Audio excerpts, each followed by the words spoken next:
The advent of inexpensive, sensational newspapers in the 19th century transformed the dissemination of scandals.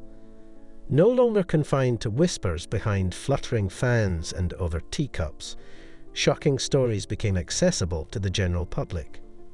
Ordinary people could now sit down at the breakfast table and, with tea and toast, devour every juicy, salacious detail of who did what to whom. Newspapers, penny press publications, and scandal sheets became a popular means for the public to indulge their appetite for the disturbing, the sinful, the extraordinary, and the downright ugly. So let's explore the top scandals that rocked Victorian era society. Before we start, please support my channel by clicking like and subscribe buttons. Boy Jones. Edward Jones, a 17-year-old youth with the ungainly appearance of someone shaped by misfortune, was found within the intimate confines of Buckingham Palace, specifically in the dressing room adjacent to Queen Victoria's bedchamber. This discovery came shortly after the Queen had given birth to her first child.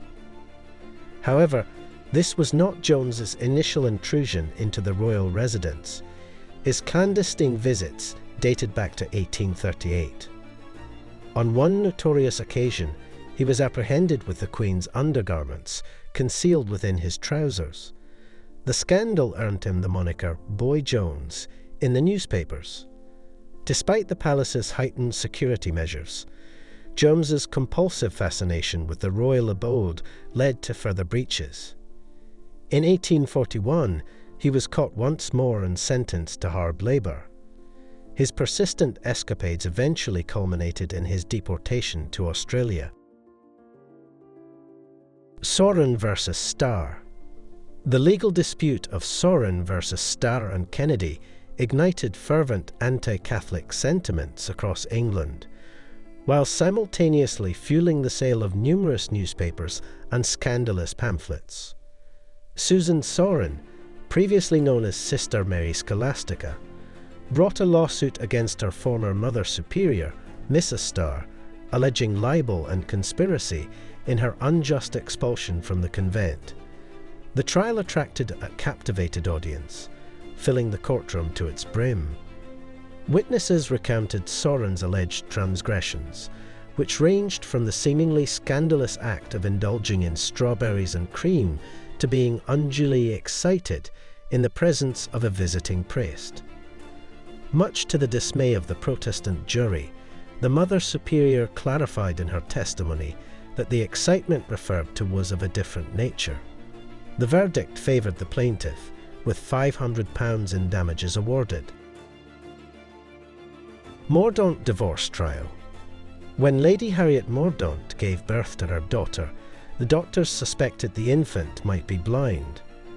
Overcome with fear that she had contracted syphilis, Lady Mordaunt confessed to her husband, Sir Charles, about her numerous infidelities, including an affair with the Prince of Wales, Queen Victoria's eldest son and future King Edward VII.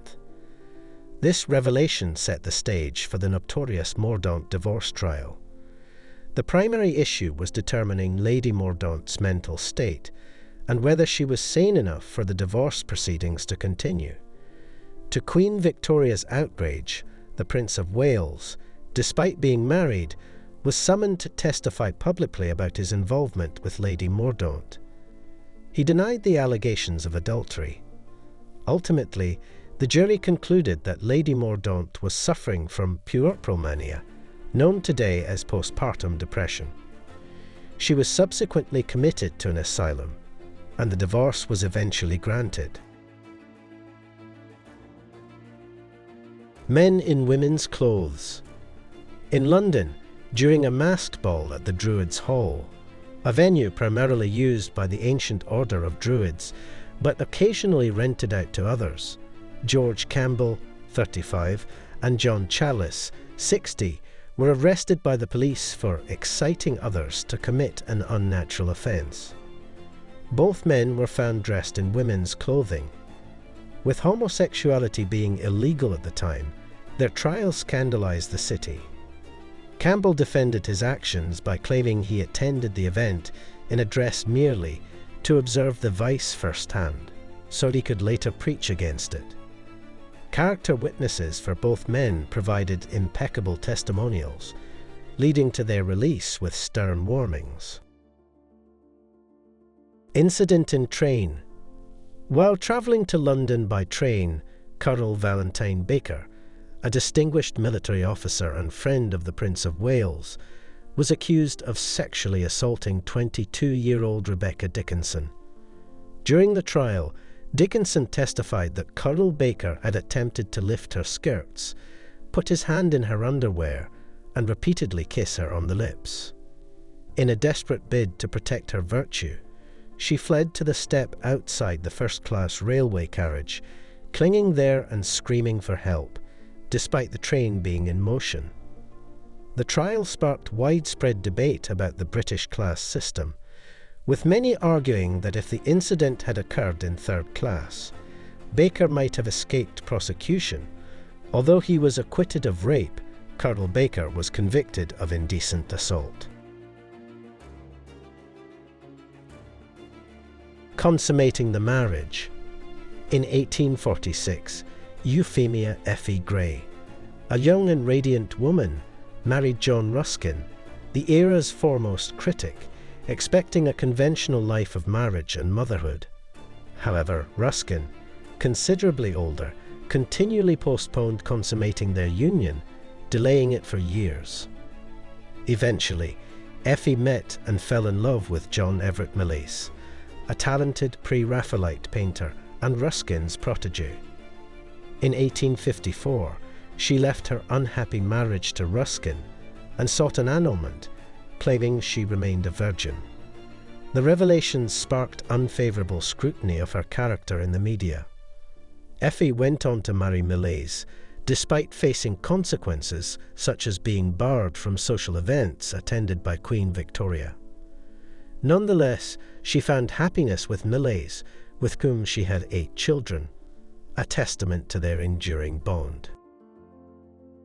Lack of marriage. When William Charles Yelverton met and courted 20-year-old Theresa Longworth, their subsequent affair ruined her reputation in Victorian society, given their lack of marriage. Theresa accepted his excuses, took up public speaking to support their life together, and followed him to Scotland and Ireland to maintain their relationship.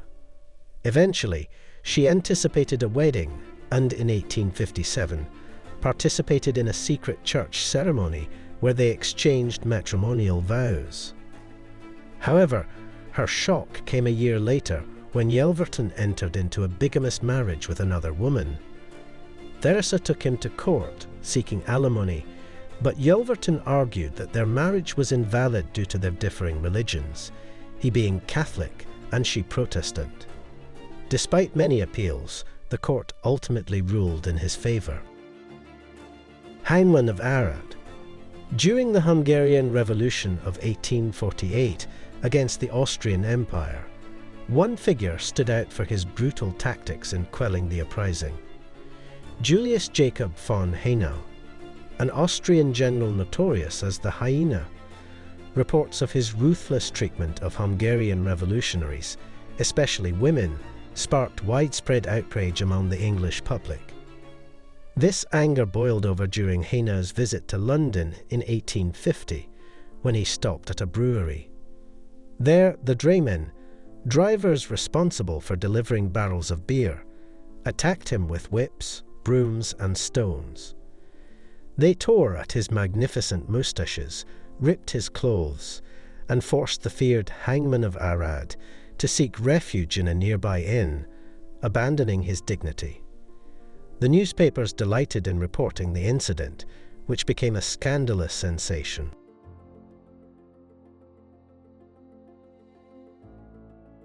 That's it for today. Thanks for watching. Please do not forget to support my channel by clicking like and subscribe buttons.